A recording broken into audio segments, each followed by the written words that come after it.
my name is Miss Bryce and I'm going to be talking to you about Year 11 Ancient History. First thing just to point out to you is that we cover the OCR Ancient History course. That's what we teach. So if students did ever want to get any extra exam papers or anything, then they would use the OCR website to do that.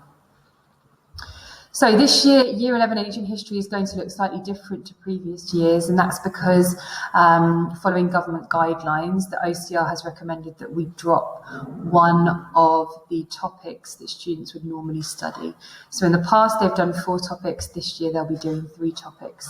The final topic that students will be learning about is the foundations of Rome from kingship to republic, 753 to 44 BC.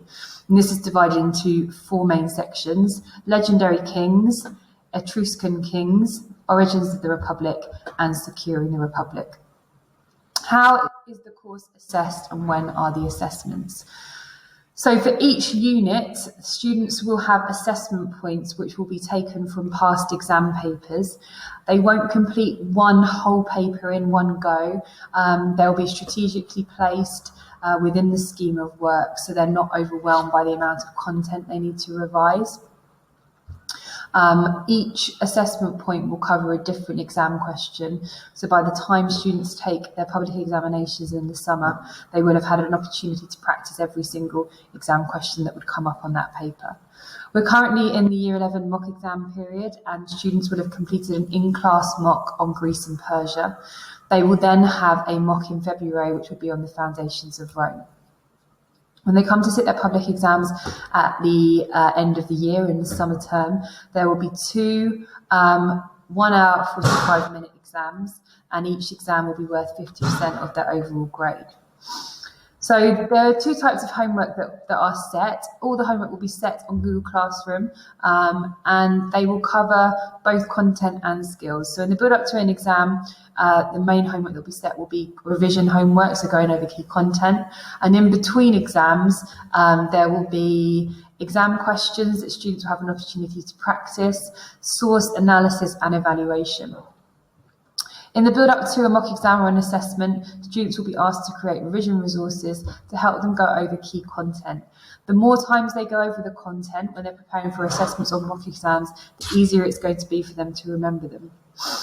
A really invaluable resource that students can use if they miss a lesson due to illness, or if they would just like to go over a lesson, is a Humanities School Weebly. So if you go to Google, type in Humanities School Weebly, open up the Ancient History tab, which is under Key Stage 4, and that will take students to a Google Drive where every single lesson has been uploaded and every single resource has been uploaded.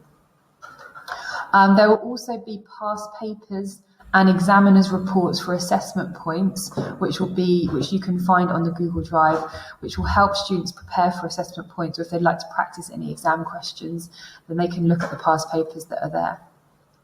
Mr. Major has made technique revision guides for all of the 4 units, but students will only do 3 of them this year because they're only doing 3 units.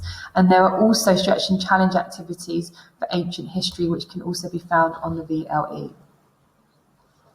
Mr. Major has adapted the textbook to make it a lot more student friendly and a lot more accessible, and he's also made a number of resources to help students.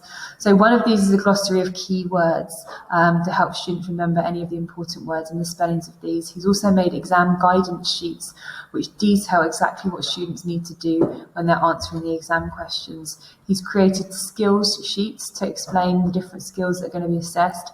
And as I said previously, he's made revision guides. These are all absolutely brilliant resources. So if your child does not have these, please encourage them to get them from Mr. Major, or if not, you can email me, Miss Bryce, and I can email you a copy of them.